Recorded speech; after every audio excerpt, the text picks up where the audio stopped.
신약성경 요한복음 6장 18절로 21절까지의 말씀입니다. 제가 가지고 있는 성경으로 신약성경 152면에 있습니다. 요한복음 6장 18절로 21절까지의 말씀입니다. 신약 152면입니다. 다 찾으신 줄로 믿고 한 목소리로 합독하도록 하겠습니다. 큰 바람이 불어 파도가 일어나더라. 제자들이 노를 저어 십여리쯤 가다가 예수께서 바다 위로 걸어 배에 가까이 오심을 보고 두려워하거늘 이르시되 내니 두려워하지 말라 하신대 이에 기뻐서 배로 영접하니 배는 곧 그들이 가려던 땅에 이르렀더라. 아멘. 저는 오늘 본문의 말씀을 가지고 요한복음 검결설교 13번째 시간으로 광풍 새로운 출애굽이라는 제목으로 은혜 말씀 함께 나누기 원합니다. 다시 한번 말씀드리겠습니다.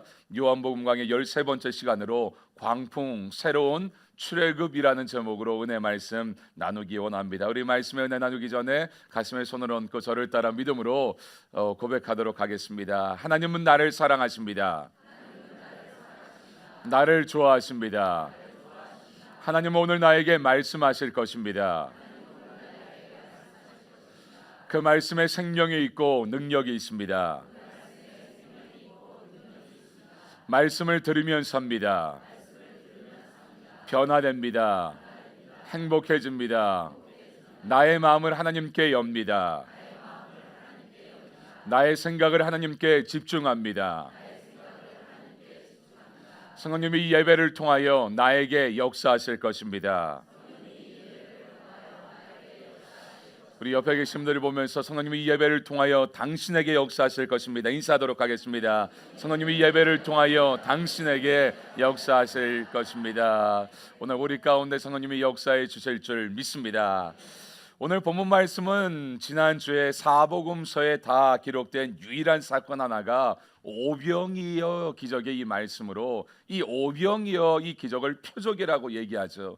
이 표적이라는 이 헬라어 원어의 단어 자주 말씀드렸죠. 세메이온이라는 이 단어로 뜻이 표시, 그 다음에 표적. 세메이온이라는 이 단어의 강조점이 기적 안에 담겨져 있는 예수님의 메시지라는 것입니다. 그래서 지난주에 오병이어 기적의 이 역사는요, 어린아이의 떡 5개와 물고기 2마리를 통하여서 광야 저녁 시간에 모든 사람들을 배부르게 먹이고 12광주를 남기는 이 역사, 단순히 광야 저녁 시간에 2만 명을 먹이는 인간적으로 불가능해 보이는 문제 해결의 역사, 인간의 필요를 채워드는 이 역사, 이것을 뛰어넘어 핵심이 뭐라고 얘기했죠?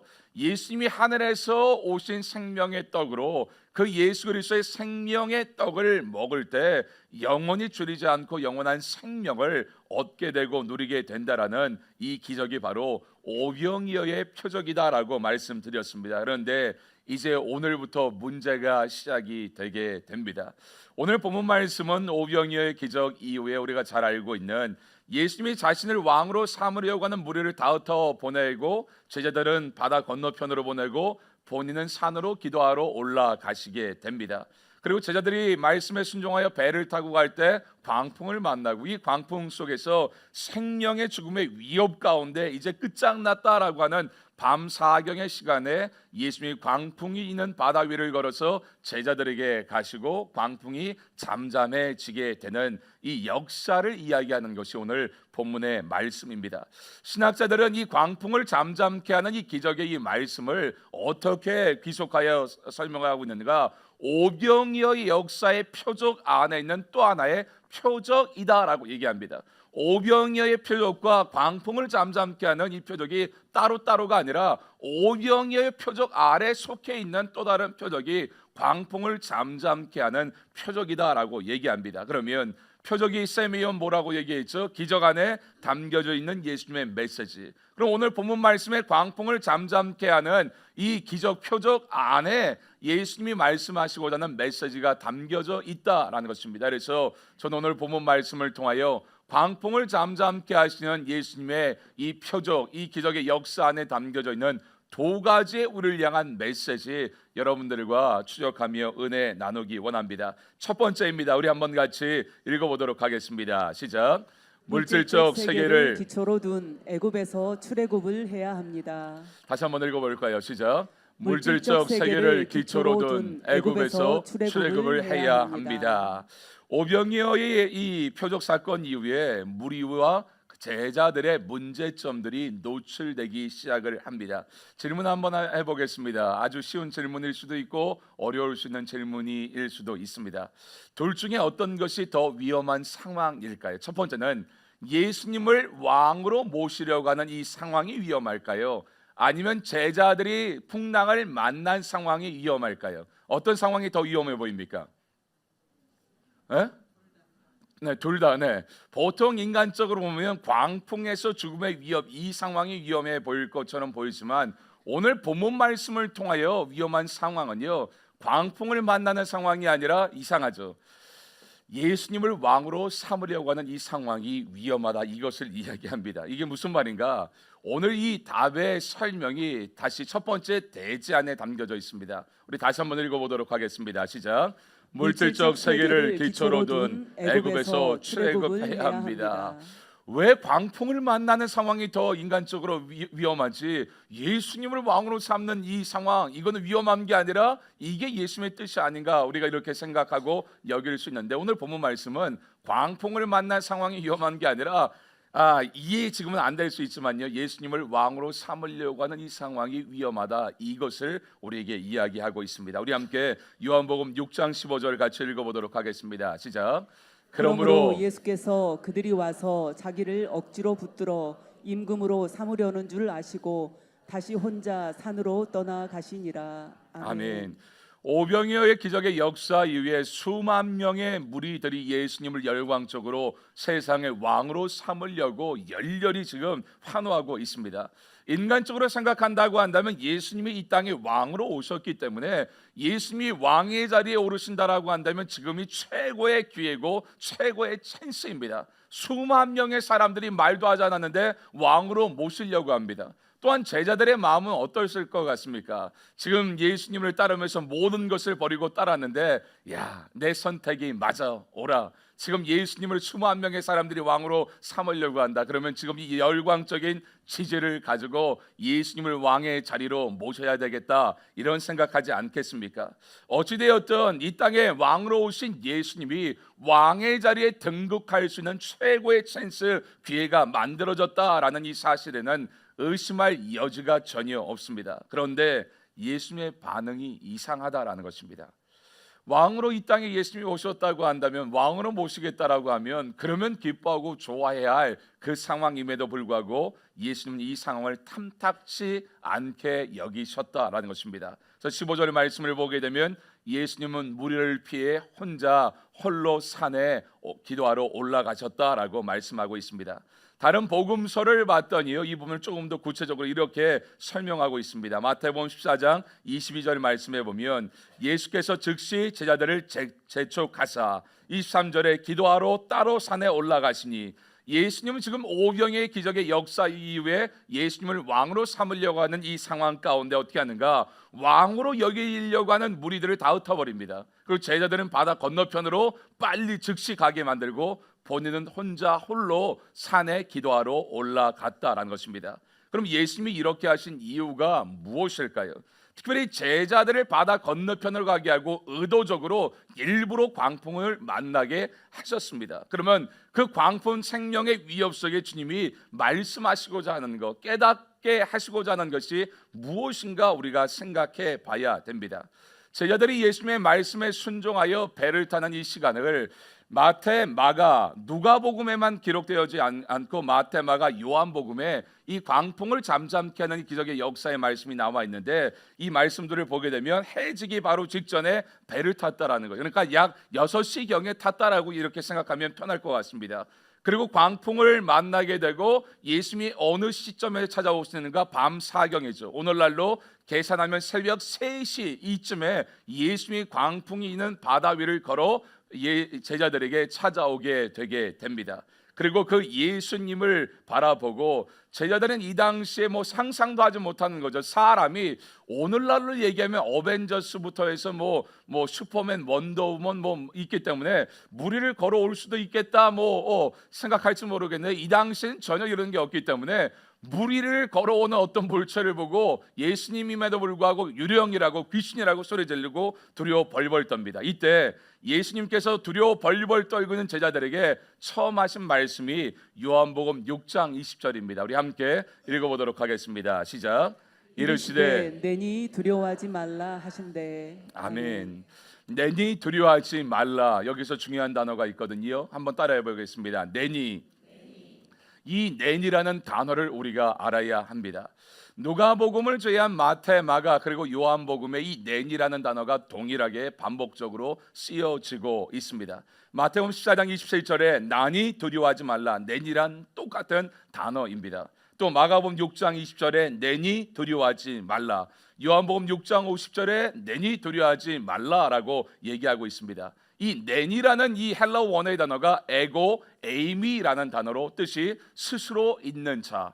에고 에이미 스스로 있는 자가 구약에서 누구를 얘기하는가? 직접 모든 것을 보고 직접 듣고 모든 것을 아시는 분, 야훼 여호와 하나님. 우리의 모든 것을 직접 보고 듣고 알기 때문에 우리를 구원할 수 있는 야훼 여호와 하나님을 구원자 하나님, 영어로 하면 I am who I am의 하나님이라고 얘기합니다. 그래서 스스로 계신 자 I am who I am의 이 하나님이 신약으로 와서 예수님이 계속 반복적으로 얘기하죠. 나는 누구다, 나는 누구다, 나는 누구다. 나는 길이다, 나는 진리다, 나는 생명이다, 나는 양의 문이다, 나는 포도나무다. 나는 누구다, 나는 누구다 할 때 헬라어 원어가 바로 에고 에이미, 영어로 번역하면 바로 I am who I am, 스스로 계시는 자. 그래서 구약의 구원의 역사를 이루신 그 하나님이 신약의 누구예요? 바로 예수 그리스도를 이야기합니다. 그래서 요한복음 6장 20절에 나니 에고 에이미, 예수님이 무슨 말씀을 하고 있는가? 나는 너희들의 모든 것을 직접 보고 듣고 알고 있는 스스로 있는 자, 너희를 구원하는 구원자, 역사의 주관자 하나님이라는 것을 제자들에게 선포하고 계신다라는 것입니다. 그러면 왜 예수님이 이 광풍 속에 두려워 벌벌 떨고 있는 제자들에게 내니 에고에이미, 내가 구원자 역사의 주관자다라고 왜 말씀하신 이유가 무엇이었을까요? 또 예수님께서 오병이어 기적의 역사 이후에 즐거움 가운데 있는 제자들을 생명의 위협 가운데 들어가는 이 광풍 속으로 왜 의도적으로 넣으셨을까요? 예수님이 배에 오르자마자 어떤 일이 생겼죠? 마태복음 14장 32절로 33절 같이 읽어보도록 하겠습니다. 시작. 배에 함께 오름에 바람이 그치는지라 배에 있는 사람들이 예수께 절하며 이르되 진실로 하나님의 아들이로소이다 하더라. 아멘. 아멘. 32절에 예수님의 배에 오를 때 자동으로 광풍이 잠잠해지게 됩니다. 그리고 33절에 그 광경을 보고 배에 있는 제자들이 진실로 당신 하나님의 아들입니다라고 고백을 하고 있습니다. 이 뜻이 바로 내니 에고에이미. 지금 제자들이 예수님에 대해서 당신은 구원자이시고 역사의 주관자 하나님이십니다라고요 지금 고백을 하고 있다라는 것입니다. 그러면 다시요. 예수님이 제자들을 의도적으로 죽음의 광풍 가운데 집어넣는 이유가 무엇일까요? 첫 번째 대제 다시 한번 보여주면요, 이게 답입니다. 물질적 세계를 기초로 둔 애굽에서 출애굽을 해야 합니다. 이게 무슨 말인가? 광풍을 잠잠케 하신 기적의 역사 가운데 담겨져 있는 첫 번째 저와 여러분들 향한 메시지가 무엇인가? 예수님이 오병이어의 기적 이후에 무리들과 제자들의 마음을 꿰뚫어 보시게 됩니다. 그게 무엇인가? 마가복음 6장 52절 함께 읽어보도록 하겠습니다. 시작. 이는 그들이 그 떡 떼시던 일을 깨닫지 못하고 도리어 그 마음이 둔하여졌음이로라. 아멘. 이 말씀이 예수님의 배에 탔을 때 하셨던 이 말씀이거든요. 광풍이 있는 바다 위를 예수님이 걸어서 배에 오를 때 예수님이 제자들의 상태를 뭐라고 얘기하는가? 오병이의 엄청난 기적의 역사를 코앞에서 강력하게 경험했음에도 불구하고 그들의 마음이 둔해졌다라고 이 제자들의 상태를 이야기하고 있습니다. 한번 생각해 보세요. 내 삶에 초자연적인 기적의 능력의 축복의 역사가 꽝 하고 들어왔습니다. 그러면 어떤 게 정상이겠습니까? 내 믿음이 자라나고요, 내 믿음이 커지게 되고 내 믿음이 강렬하게 주장되고 작동되어야 되지 않겠습니까? 그런데 예수님은 거꾸로 이야기합니다. 이거를 조심해야 합니다. 제자들은 예수님 곁에서 엄청난 사복음서에 유일하게 다 기록되는 엄청난 오병의 기적의 역사를 이루시고 그를 코앞에서 그것을 경험하게 되었습니다. 그러나 제자들의 마음은 둔하게 되어졌다라는 것입니다. 지금 이 제자들의 모습이 어떤 누구의 모습을 얘기하는가? 바로 오병이어의 기적의 현장에 있었던 무리들의 모습을 그대로 대변하고 보여주고 있습니다. 요한복음 6장 26절 말씀을 보게 되면 그 다음 날 오병이어의 기적의 역사 가운데 있었던 무리들이 예수님을 찾아 가버나움으로 배를 타고 이동하여 예수님 앞에 섰을 때 예수님이 26절에 뭐라고 얘기하는가? 진실로 진실로 이르노니 내가 무게 있게 신도 있게 진실로 너희들 내가 얘기하는데 뭘 얘기하죠? 너희들을 나를 찾아온 까닭은 표적을 본 까닭이 아니라 떡을 먹고 배부른 까닭에 너희들 나에게 왔다 책망하니 책망을 하시고 이것을 통해서 이 무리들이 다 돌아가게 되거든요. 지금 제자들의 마음과 무리들의 마음이 똑같다라는 것입니다. 오병이어의 기적의 역사를 통하여 예수님이 진짜 누구이신지 영적인 눈이 열려 하늘에서 생명의 떡으로 우리 가운데 오셔서 생명의 떡인 예수 그리스도를 내가 믿고 만나고 붙잡았을 때 영적인 하나님의 생명을 누리게 되고 또 영적으로 내가 줄이지 않게 되고 그래서 영적으로 내 인생에 주님을 왕으로 주인의 자리로 모셔야 하는 것인데 이것이 아니라 광야 2만 명의 사람들을 먹이신 그 예수님을 보고 이제 이들이 무엇을 생각했는가? 이제 이분을 왕으로 삼게 되면 더 이상 먹을 걱정 안 해도 되겠구나. 이제 대박 내 삶에 터지겠구나. 이제 돈 엄청나게 만들 수 있겠구나. 지금 로마의 철군 통치 가운데 눌려 있는데 오병이어의 기적의 역사 이 능력만 나와 함께 한다고 한다면 로마 박살내고 누구도 나를 우습게 여기지 않는 새로운 하나님의 이 나라와 이 민족으로 우리가 나갈 수 있겠구나라고 무리와 제자들이 생각했다라는 것입니다. 지금 오병이어의 기적의 역사를 경험한 무리와 제자들의 마음의 상태가 무엇인가? 이겁니다. 물질적인 것이 기초가 되어서 물질적인 안목으로만 예수 그리스도를 세상에 왕으로 세우려고 하는 물질적 애굽에 갇혀 있는 상태 가운데 있는 것이 바로 무리와 제자들이라는 거예요. 다시요. 물질적인 것이 기초가 되어서 물질적인 안목으로만 예수님을 세상에 왕으로 세우려고 하는 물질적인 애굽에 갇혀 있는 상태가 바로 무리와 제자들이에요. 그래서 왕으로 삼을 때 필요 없다라는 거, 하지 말라는 거예요. 위험하다라는 거예요. 광풍이 더 안전하다라는 거예요. 이들의 관심은 영원한 생명이 아니라 지금 코앞에 물질 세계의 이득입니다. 좀 더 여러분 적나라하게 얘기하면 천국이고 나발이고 상관없다라는 거예요. 지금 내 앞에 돈만 만들 수 있다고 한다면 내 생각 내 뜻대로 이것만 될 수 있다고 한다면 상관없다라는 거예요. 물질적인 세계의 이득 여기에만 빠져 있었던 게 바로 제자들과 무리였다라는 것입니다. 물질 세계의 기초가 뭐죠? 한마디로 쉽게 얘기하면 돈입니다. 내 욕심과 야망과 욕망을 통해서 말로는 주님을 왕이라고 하지만 실질적으로는 내 욕망과 야망과 욕심을 기초로 한 내가 왕이에요. 말로만 예수님이 왕이라고 이렇게 얘기하고 예수님을 이용하는 신앙이죠. 물질적인 세계에 어떤 나에게 유익을 줄 그 예수님. 그래서 예수님을 내가 왕의 자리에 모시는 게 아니라 내가 왕의 자리에 있고 예수님은 종처럼 부리려고 하는 이러한 모습이었다라는 것입니다. 그래서 이게 신기한 거죠. 기적을 경험하고 마음이 어두워지는 거예요. 기적을 경험하고 영적인 눈이 열려 영의 세계에 하나님의 생명을 바라보고 그 생명을 먹고 누리는 것이 아니라 기적을 경험하고 물질 세계에 눈만 띄어진 거예요. 이분이 왕이 되면 대박 터진다. 돈 많이 번다. 성공할 수 있다. 그래서 여러분들 어떻게 하죠? 예수님이 왕 삼으려고 하는 그들의 중심과 마음을 알기 때문에 안 된다라는 거예요. 위험하다라는 거예요. 왕 삼으면 안 된다라는 거예요. 이것을 말씀하고 있다라는 것입니다. 그래서 주님이 제자들을 살리기 위해서 어떻게 하는가? 광풍 안으로 집어넣는 거예요. 그리고 예수님은 물질 세계의 어떤 것을 해결하는 너희들의 어떤 필요를 채워주는 그런 분이 아니라 내니 에고에미 바로 역사의 주관자 구원자 하나님이라는 것을 제자들에게 가르쳐 주시고 있음을 통하여 둔해진 그들의 마음을 다시 일깨워 주고 있는 사건이 광풍을 잠잠케 하는 기적의 역사라는 것입니다. 그래서 예수님이 바다를 밟고 그리고 제자들에게 오신 것, 이것을 무엇을 가리키고 의미하는가? 바로 구약의 또 다른 차원의 새로운 출애굽의 역사를 이야기합니다.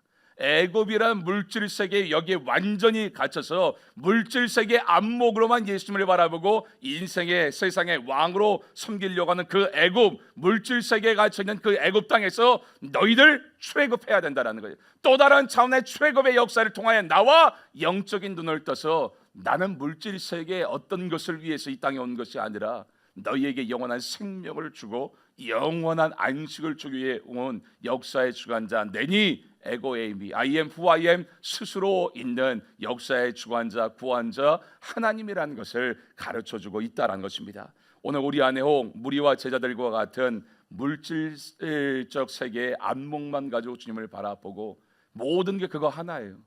돈만 들어올 수 있다면, 내 생각 내 뜻대로 될 수 있다고 한다면, 내가 높은 자리에 올라가고 내가 힘만 가질 수 있다고 한다면, 예수님을 물질적인 세계의 안목으로 바라보고 한다고 한다면 오늘 그 물질 세계 이 애굽에 갇혀 있는 곳에서 출애굽의 역사로 빠져나와 영의 세계로 주님을 바라볼 수 있는 복의 여러분들 될 줄 믿습니다. 그럼 오늘 두 번째입니다. 두 번째, 이 광풍을 잠잠케 하는 기적의 역사 가운데 저는 이 두 번째 중요하다라고 생각합니다. 우리 한번 읽어보도록 하겠습니다. 시작. 먼저 내 삶의 왕과 주인의 자리에 예수님을 모셔야 합니다. 다시 한번 읽어볼까요? 시작. 먼저 내 삶의 왕과 주인의 자리에 예수님을 모셔야 합니다. 요한은 성경을 기록할 때 요한복음 시작할 때 말씀드렸죠. 많은 상징을 사용합니다. 그래서 특별히 요한계시록과 요한복음에 두드러지게 상징성의 단어를 많이 사용하고 있습니다. 오늘 본문 말씀에 보게 되면요, 예수님은 산에 기도하러 올라가시고 제자들은 바다로 가게 되었고 배를 타고 갔다. 세 가지의 단어의 상징성을 우리가 알아야 됩니다. 먼저 예수님은 산으로 오르셨다. 이 산이 상징하는 게 무엇인가? 하나님이 임재하는 장소, 기도하는 장소, 하나님을 만나는 장소. 그래서 산이 이것을 상징합니다.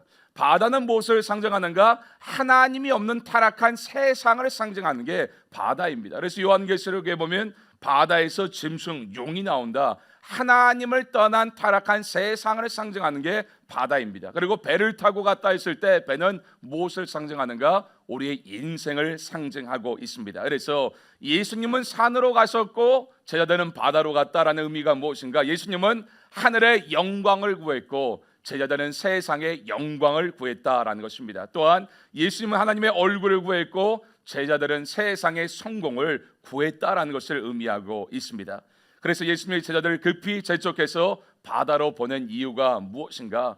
기적을 보고 마음이 더 둔해짐을 통하여서 물질 세계 안목으로만 예수님을 바라보고 나아가서 둔해진 마음 가운데 있는 이들을 깨우기 위해서 바다로 보내셨다라는 것입니다. 이 부분을 통하여 우리가 먼저 한 가지를 짚고 넘어가야 할 부분이 있습니다. 우리의 신앙의 여정 가운데 생각해야 될 부분인데 이게 무엇인가? 하나님은 우리의 마음이 둔해질 때 우리의 둔해진 마음을 깨우기 위해서 사용하시는 방법 중에 하나가 광풍을 만나게 하신다라는 것입니다. 우리 삶의 비바람과 폭우를 허락하신다라는 것입니다. 그래서 하나님이 아니라 세상을 향한 마음을 갖고 있는, 그래서 내 마음이 묻어져 있는, 둔해져 있는 이 상태가 다시 깨어서 예수 그리스도 안으로 다시 제자리로 돌아올 수 있도록 하기 위해서 광풍을 만나게 하신다라는 것입니다. 지금 제자들은 육신의 떡과 영적인 떡을 구별하지 못합니다. 세상의 성공과 영적인 성공을 또 구별하지 못합니다. 오직 육적인 물질 세계의 안목으로만 예수님을 바라보고 예수님을 이용하려 하고 있다라는 것입니다. 이들 제자와 이 무리에 나타나는 이 특징이 있습니다. 이 사람들은 적어도 일단은 예수님을 대적하고 예수님을 반대하는 무리가 아니라 말 그대로 예수님을 세상의 왕으로 세우려고 하는 무리들이다라는 것입니다. 오늘날로 얘기하면 이렇게 쉽게 표현할 수 있을 것 같습니다. 내가 이 사업을 크게 성공시켜서 하나님께 영광 올려드릴 거예요. 내가 세상에서 이런 일을 성취하고 이루고 이런 자리에 올라서 하나님의 영광을 드러내고 위대함을 증거하고 빛과 소금의 역할을 내가 감당할 거야. 오병이어와 같은 엄청난 기적의 역사 불가능하다고 다 안 된다라고 했는데 예수 그리스도의 전지전능한 초자연적인 능력을 통하여 2만 명을 먹이는 이 역사 나 경험했어. 불가능이 없으니 그 안을 향한 믿음이 있어. 이 믿음 가지고 배를 타고 바다 세상 한복판으로 나가서 주의 영광을 위하겠다라고 생각하고 믿음으로 세상으로 나아갑니다. 그런데 문제가 있습니다. 그 배에 예수님이 함께하고 있지 않다라는 거예요. 그 배에 예수님이 없다라는 것입니다. 예수님이 함께하는 그 인생, 그 배는 아무리 내가 세상에 예수 그리스도의 왕되심을 드러내고 내가 나타낸다 할지라도 죄송합니다, 세상 속에서 광풍 만나 생고생하는 인생이 됩니다. 이것을 우리가 깨달아야 합니다. 많은 분들이 입술로 주의 영광으로 해서 나라와 영광으로 위해서 믿음으로 이러한 불가능의 능력을 경험했기 때문에 내가 믿음으로 세상으로 나아간다. 근데 그 배에 예수님이 없는 거예요. 광풍만 만나고 생고생한다라는 것입니다. 예수님이 그러면 배에 오른다라는 의미가 무엇인가? 마태복음 14장 33절입니다. 함께 읽어보도록 하겠습니다. 시작. 배에 있는 사람들이 예수께 절하며 이르되 진실로 하나님의 아들이로소이다 하더라. 아멘. 예수님이 배에 오른다라는 의미가 무엇일까요? 예수님께 제자들이 절하고 당신은 진실로 하나님의 아들입니다. 이 뜻이 무엇이죠? 예수님을 내 인생의 주인과 왕으로 모신다라는 것입니다. 광풍을 잠잠케 하는 기적의 역사를 통하여 주님이 말씀하시는 두 번째 핵심이 무엇인가? 지금 제자와 무리들은 적극적으로 열광적으로 예수님을 세상의 왕으로 삼으려고 노력하고 있습니다. 이게 잘못됐다라고 얘기하는 게 아니에요. 맞죠? 이렇게 해야죠. 예수님을 세상의 왕으로 우리가 세울 수 있어야죠. 왕의 그 영광을 나의 삶을 통하여 드러내야죠. 예왕의 이 능력을 우리가 나타내고 빛과 소금의 역할을 감당하며 예수님으로부터 예수님께 찬양과 영광 올려드릴 수 있는 삶으로 나가야 하죠. 근데 문제 아닌 문제가 무엇인가? 이거예요. 말로는 주의 영광을 위해서 세상에서 빛과 소금의 역할, 좋은 마음이에요. 이 마음 가져야 합니다. 이 중심 가져야 합니다. 근데 예수님이 지적하는 게 이거예요. 정작 세상에서 나를 왕으로 세우려고 하는데 네 삶의 인생의 주인이 나이냐? 네 인생의 왕이 나이냐 아니냐? 이거를 묻고 있는 거예요. 내 인생의 주인이 나예요. 내 인생의 왕이 나예요. 이 상태에서 아무리 내가 세상 속에서 빛과 소금의 역할을 감당하고 주의 영광을 드러내고 왕의 왕 되심을 내가 나타나겠습니다 할지라도 될까요? 안 될까요? 안 된다라는 거예요. 세상에서 이렇게 한다라고 하는 실제로 내 삶의 주인 자리엔 내가 앉아 있다라는 것입니다. 그래서 예수님이 이 기적의 역사를 통하여 제자들에게 너희들이 세상 속에서 나를 왕으로 세운다라고 하는데 그렇다면 먼저 너희의 삶의 주인의 자리에 내가 들어가야 한다. 내가 너희의 인생의 왕의 주인의 자리에 서야 한다라는 것입니다. 세상에 예수 그리스도의 통치와 다스림이 주장되기 위해서 먼저 네 인생의 주인과 왕이 내가 되어 네 인생을 주님의 통치와 다스림 가운데 거하게 할 때 너를 통하여 세상에 하나님의 통치와 다스림이 주장이 된다. 이것을 말씀하고 있다라는 것입니다. 그럼 오늘 말씀을 마무리해 보도록 하겠습니다. 예수님은 우리의 인생에 광풍이 불도록 허락하고 허용하십니다. 여러 가지 이유가 있지만 그 중에 핵심적인 이유 중에 하나는요, 우리의 마음이 둔해졌을 때요. 둔해진 그 마음을 여러분들 깨워 민감하게 반응할 수 있도록 다시 제자리로 돌리기 위해서 우리 삶에 장장은 힘겹지만 광풍을 허락하십니다. 그러면 이게 중요합니다. 삶에 불어오는 광풍을 잠재우는 원리가 무엇인가? 마지막으로 이렇게 문장 준비해봤습니다. 함께 우리 앞을 보고 읽어보도록 하겠습니다. 시작. 광풍은 육으로 푸는 것이 아니라 영으로 풀어야 합니다. 다시 한번 우리 읽어볼까요? 시작. 광풍은 육으로 푸는 것이 아니라 영으로 풀어야 합니다. 광풍인 갈릴리 바다는 예수님의 제자들의 삶의 터전이었습니다. 어려서부터 잔뼈가 굵게 어부로 이 갈릴리에서 평생 고기를 잡으며 수많은 광풍을 만났습니다. 그 광풍을 만났을 때 그 광풍을 뚫어내고 돌파하고 이기고 살아 있었습니다. 그렇기 때문에 지금까지 있을 수 있었던 거예요. 그래서 광풍을 만났을 때 처음에 제자들은 자신만만하지 않았겠습니까? 이 광풍 내가 이전에도 수없이 만났어. 다 이겼어. 내 힘과 능력, 노력, 경험 갖고 있는 지식으로 이거 나 뚫어낼 수 있어. 이거 뭐 별일 아니야. 이거 이까지 광풍 내가 해결하지 못하겠어? 그러지 않았겠습니까? 그런데 정작 그들의 육적인 열심과 노력과 경험과 노함으로 죽어라 노를 저었는데 해결되지 않습니다. 기억하시기 바랍니다. 내 삶에 불어오는 광풍은 영으로 푸는 것이 육으로 푸는 게 아니라는 거예요. 여러분들의 어떤 노하우와 경험과 살아왔던 방식으로 푸는 게 아니에요. 그러면 이 광풍 여러분 극복했어야죠. 못한다라는 거예요. 아무리 전문가고 이전에 광풍 뚫어내고 이까짓 것처럼 여길지라도 여러분들 그 광풍 뚫어내지 못한다라는 거예요. 왜요? 광풍은 육으로 푸는 게 아니라 영으로 풀어야 되는 거예요. 예수님을 내 인생의 배에 모셔야 된다라는 것입니다. 혹 내 삶에 광풍이 내 앞을 막고 있고 그래서 앞으로 전진하지 못하는 분들이 있다고 한다면 이거를 오늘 예배를 통하여 확인하셔야 합니다. 내 인생의 배에 예수님이 계시는지, 예수님이 내 인생의 배에 키를 쥐고 예수님의 방향을 정하고 속도를 정하고 개고 계시는지, 주님이 정말 내 인생의 주인이 되어 내 삶에 오르면 어떻게 되는가? 오늘 마지막 구절이죠. 본문에 요한복음 6장 21절입니다. 함께 읽어보도록 하겠습니다. 시작. 이에 기뻐서 배로 영접하니 배는 곧 그들이 가려던 땅에 이르렀더라. 아멘. 저는 오늘 본문 말씀의 마지막 부분이 저는 너무 좋습니다. 곧 그들이 가려던 땅에 이르렀더라. 언제요? 예수님을 내 인생의 배의 주인으로 모실 때 광풍은 자동으로 잠잠해지고 곧 그들이 가려던 땅에 이르렀더라. 그들이 원했던 목적지에 이르렀다라는 것입니다.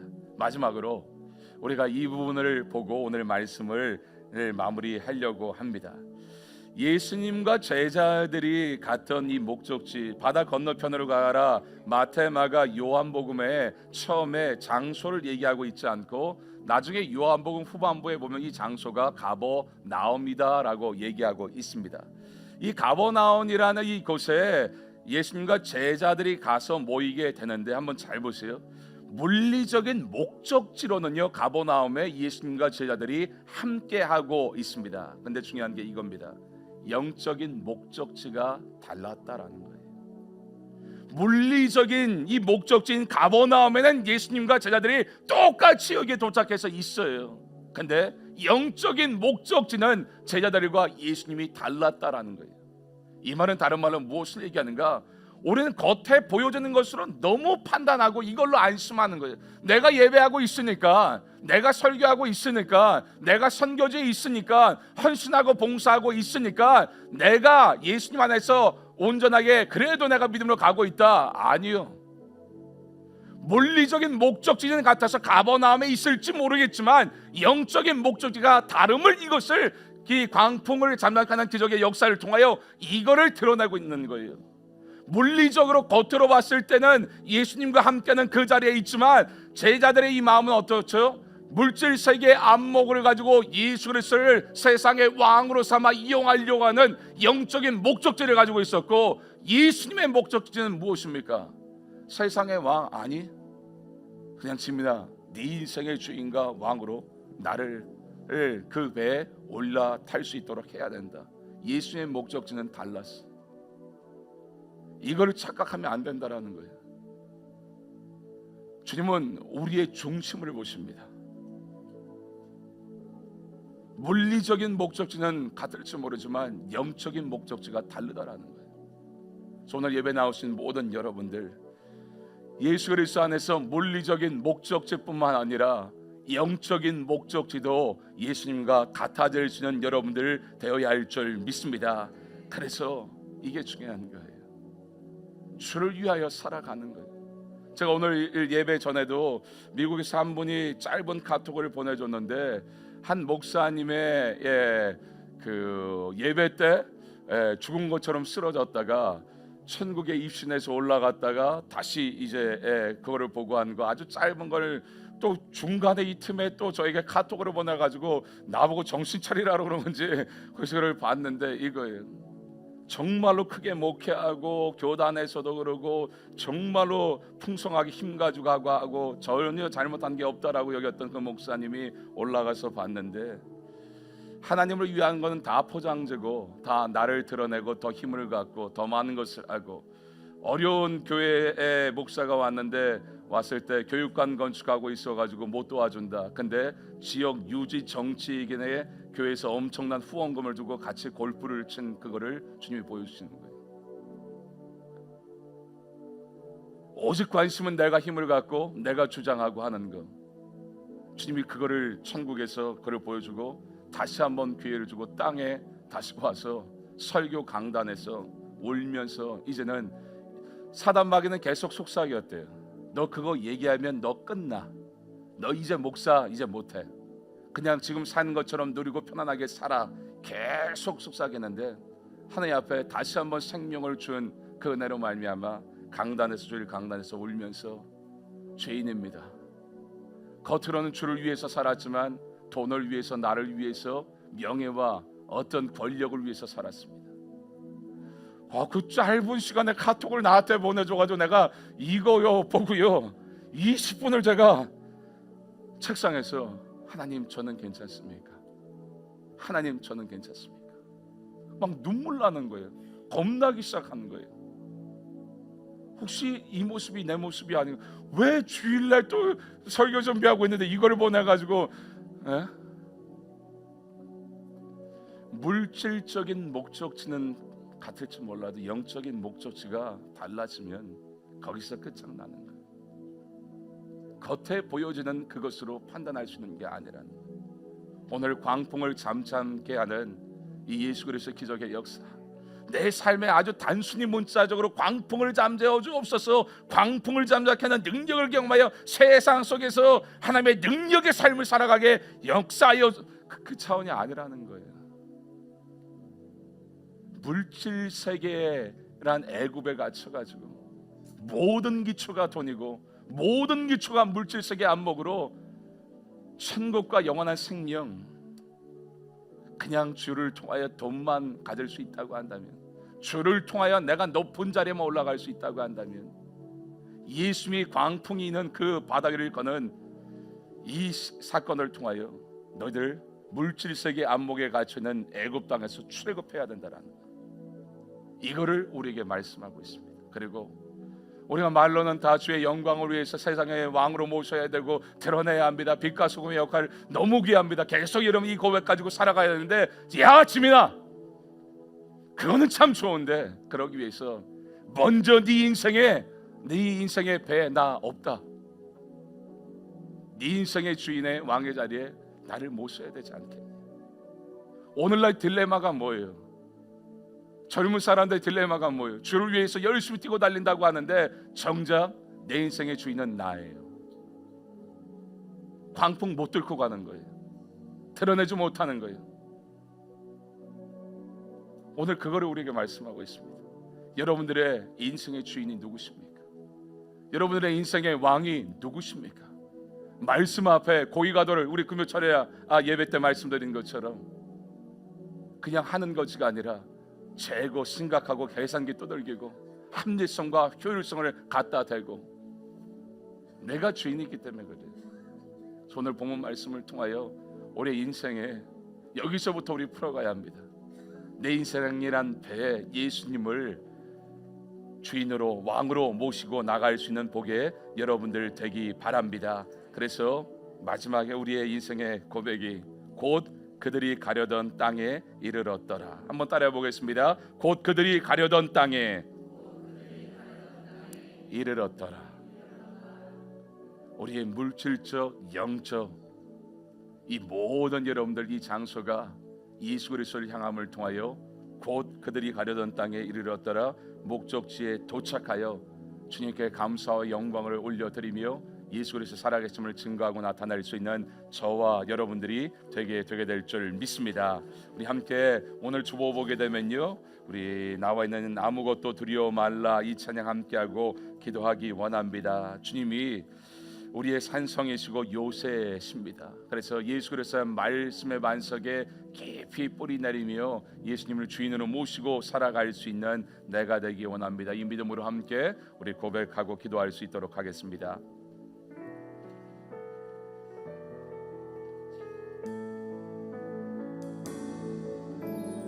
아무것도 두려워 말라. 주 나의 하나님이 지켜주시네. 놀라지 마라, 겁내지 마라. 주님 나를 지켜주시네. 한 번 더 고백할까요? 아무것도 두려워 말라. 아무것도 두려워 말라. 주 나의 하나님이 지켜주시네.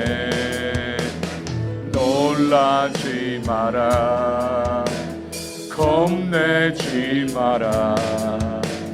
주님 나를 지켜주시네. 내 맘이 매겨워 지칠지라도, 내 맘이 힘에 겨워 지칠지라도 주님 나를 지켜주시네.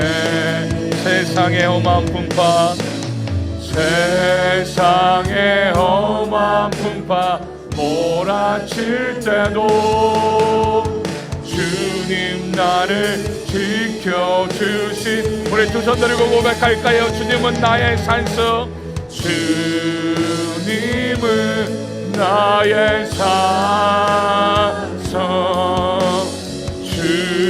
주님은 나의 요새, 주님은 나의 소망, 나의 힘이 되시. 우리 한 번 더 고백하겠습니다. 내 맘이 힘에 겨워 지칠지라도, 내 맘이 힘에 겨워 지칠지라도 주님 나를 지켜주시네. 세상의 험한 풍파 몰아칠 때도, 세상의 험한 풍파 몰아칠 때도 주님 나를 지켜주시네. 우리 고백할까요? 주님은 나의 산성 되십니다. 주님은 나의 산성, 주님은 나의 요새, 주님은 나의 소망, 나의 힘이 돼. 우리 마지막 한 번 더 고백하겠습니다. 주님은 나의 산성 요새이십니다. 나의 산성,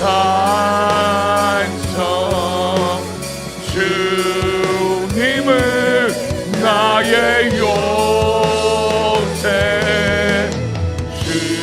주님은 나의 소망, 나의 힘이 되신 여호와. 아멘. 저희 함께 말씀을 상고하며 기도하기 원합니다. 점검해야 합니다. 물질 세계의 안목을 가지고 여기에 갇혀 모든 것을 돈으로 계산하고 두드리기는, 예수님도 돈으로 계산하고 예수님을 왕으로 삼는다라고 하지만 이용하는 것은 왕 삼지 말라는 거예요. 너 그러다 망한다라는 거예요. 지금 제자들 그걸 얘기하는 거예요. 왕으로 삼으려고 하는데 위험하다는, 안 돼. 그 마음 그 중심으로 너나 왕 삼으면 너 망해. 이걸 얘기하는 거예요. 하나님 앞에 이 물질 세계 안목에 갇힌 애굽 땅에서 출애굽의 역사가 오늘 일어나야 합니다.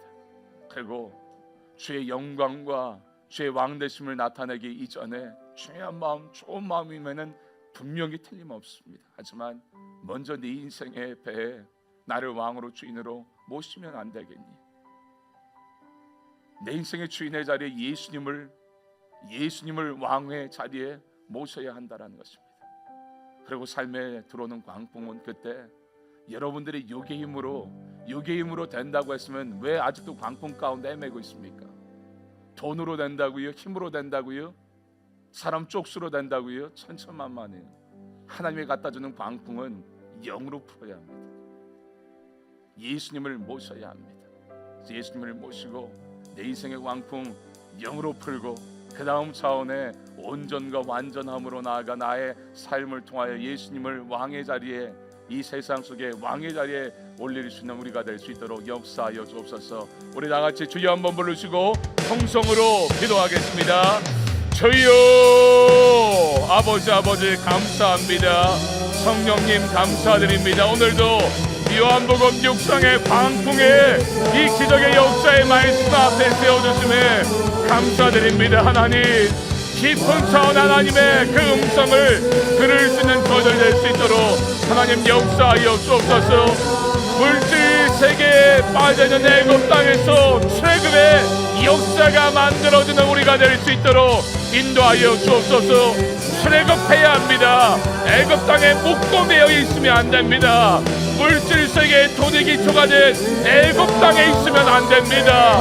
하나님, 출애굽의 예수 그리스도의 어린 양의 보혈의 피로 다시 한번 출애굽의 새로운 역사를 이루어 주옵소서. 오야야야야야야 마야야라야 오야야야야야야 오야야야야야야 마야야야야야 나야야야야야야야 오야야야야야야 마야야야야 나야야야야야야야 오야야야야야야야 오야야야야야야야 오야야야야야야야야야 오야야야야야야야 나야야야야야야야 오야야야야야 마야야야야 오야야야야야야야야. 먼저 세상의 예수 그리스도를 전하기 전에 내 인생의 왕의 자리에, 내 인생의 주인의 자리에 이 시간 예수 그리스도를 모십니다. 더 이상 내가 왕이 아닙니다. 주인이 아닙니다. 예수 그리스도를 두려워하며 예수 그리스도의 진짜 왕 되심을 인정하며 나가는 우리가 될 수 있도록 하나님 역사하여 주옵소서. 그때 광풍은 자동으로 잠잠해지게 됩니다. 오야야야라야 마라야 오야야야야라야 오야야야야라야 마야야라야 오야야야야야라야 오야야야야라야 마야야라야 오야야야야라야 마야야라야 나야야야야라야 오야야야야라야 오야야야야라야 주님을 찬양하오니 주님을 찬양하오니 주님을 경배하오니 경배하오니 왕이신 예수여 오소서 예수여 오소서 사정하사 다시 우리 한 번 더 고백할 때니 왕 되신 예수님을 향하여 두 손 들고 주님을 찬양하오니 찬양하오니 주님을 경배하오니 주님을 경배하오니 왕이신 예수여 오소서 사정하사 다스리 우리 한 번 더 고백할까요? 주님을 찬양합니다. 왕의 자리에 사정하여 주옵소서. 향하오니 주님을 경배하오니 물 경배하오니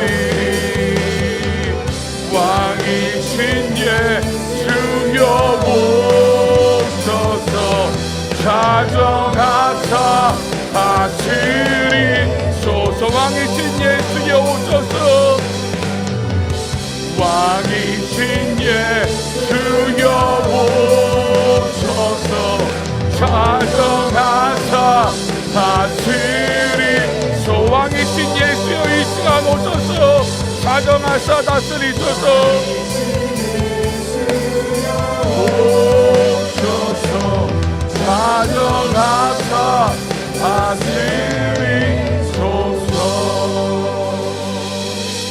다스리소서. 우리 1분간만 한 번 더 통성으로 기도하기 원합니다. 여러분 점검해야 합니다. 물리적인 목적지는 같을지 몰라도 영적인 목적지가 다르다라는 거예요. 물리적으로 가버나움에 예수님과 함께 서 있어요. 예배합니다. 선교도 합니다. 헌신도 하고 봉사하고 물리적인 목적지는 같이 있지만 예수님이 말씀하십니다. 너희들의 마음은 다른 목적지 아니니? 너희들의 마음의 목적지, 최종 목적지는 나를 이용해서 너를 드러내는 거 아니니? 나를 이용해서 네가 원하는 것을 성취해내는 거 아니니? 물리적 목적지와 영적 목적지가 같아져야 돼. 여기 있는 목사도 착각하였습니다. 지금도 그럴는지 모르겠습니다. 여기에 말씀 전하고 있으니까 선교지도 나가고 누구보다 생명 갈아넣고 주를 위해 나아가니까 나는 괜찮다. 아니에요. 영적 목적지가 다를 수 있다라는 거예요. 그래서 우리 함께 마지막 한 번 더 기도할 때 물리적 목적지와 영적 목적지는 하나예요. 오직 예수 그리스도 한 분입니다. 물리적 목적지와 영적 목적지가 같아짐을 통하여 마지막 구절처럼 곧 그들이 가려던 땅에 이르렀더라. 진짜 하나님의 소망과 꿈과 비전과 하나님의 영광의 목적지에 도달할 수 있는 우리들 될 수 있도록 물리적인 목적지와 영적 목적지가 같아질 수 있는 우리들, 우리 교회와 나의 신앙 될 수 있도록 성령님 역사하여 주옵소서. 우리 다 같이 주여 한번 부르시고 한 번 더 통성으로 기도하겠습니다. 주여 아버지, 물리적 목적지와 영적 목적지가 같아져야 합니다. 하나님, 물리적인 목적지에 내가 아무리 서 있을지라도 영적 내 마음의 중심에 목적지가 다르면 소용이 없습니다. 영적인 목적지와 물리적 목적지가 예수 그리스도가 될 수 있는 저들 될 수 있도록 성령 하나님 역사하여 주옵소서. 오야야야야라 야마야야야라야 오야야야야라야 아야야야야라 야마야라야 오야야야야야라야 아야야야야야라야 아야야야야야라 야마야야야라야 아야야야야야야라야 오야야야야야야라야 아야야야야야라야 오야야야야야야라야 오야야야야야야라야 오야야야야야야라야 아야야야야라야 오야야야야라야 아야야야야야라야 아야야야야야야라야 오야야야야라야 아야야야야야야야라야 오야야야야라야 마야야라야 아야야야야라야. 아버지 감사합니다. 감사합니다. 성령 하나님, 오늘도 요한복음 6장 광풍을 잠잠케 하신 예수 그리스도의 표적의 말씀 앞에 우리를 세워주심에 감사드립니다. 하나님, 새로운 차원의 이 마지막 시대 출애굽의 역사가 내 삶의 주장이 되어야 합니다. 영적인 눈이 가려지고 기적과 능력과 역사를 경험하고 제자들처럼 마음이 둔하여지게 된지라 혹시 그 마음이 혹 내 마음은 아닌지요. 오직 예수 그리스도를 물질 세계의 돈으로 기초로 삼고 예수 그리스도를 이용하려고 하는 그 어두워진 마음이 혹 우리의 마음이라고 한다면 오늘 보혈의 피로 덮어주시고 어린 양의 보혈의 피로 출애굽의 역사를 이루신 것처럼 오늘 이 시대의 새로운 차원의 물질 세계에 갇힌 애굽의 땅에서 출애굽의 역사가 주장이 될 수 있는 우리 세점교회와 모든 성도들 될 수 있도록 역사하여 주옵소서. 또한 세상 속에 주님을 드러내고 나타내기 이전에 먼저 내 인생의 주인과 왕의 자리에 주님을 모실 수 있는 저들 되기 소원합니다. 아직도 내 인생의 주인이 나고 내 인생의 왕이 나인 상태에서 어찌 세상의 예수 그리스도를 왕의 자리로 드러내고 세울 수 있느냐 주님이 반문하고 계십니다. 세상에서 예수님을 드러내기 이전에 먼저 내 삶의 주인의 자리에 예수님을 모실 수 있는 저희들 될 수 있도록 역사하여 주옵소서. 예수 그리스도를 모실 때 그렇게 힘들어했던 힘겨워했던 그 광풍이 잠잠해지게 됩니다. 하나님이 허락한 광풍은 육으로 푸는 것이 아니라 영으로 풀어야 합니다. 주님만 주인의 자리에 모시면 풀어지게 됩니다. 더 이상 헛고생하지 않고 영으로 이 광풍을 풀어낼 수 있는 우리 세종교회와 모든 성도들 될 수 있도록 역사하여 주옵소서. 그래서 이 마지막 시대에 물리적인 목적지와 영적인 목적지가 같아짐을 통하여 곧 그들이 가려던 땅에 이르렀더라. 하나님이 목적하신 그 장소에 그 자리에 서서 하나님의 뜻을 이루며 하나님의 나라를 세우며 나갈 수 있는 진짜 크리스찬, 진짜 예수의 생명을 머금고 성령의 능력을 가진 하나님의 백성으로 아들 딸로 살아갈 수 있는 저들 될 수 있도록 축복하여 주옵소서. 오늘도 다시 나의 묻어진 영을 일깨워 하나님의 생명 가운데로 인도해 주심을 믿고 감사드리며 지금도 살아서 역사하고 계신 예수 그리스도 이름으로 기도했습니다. 아멘.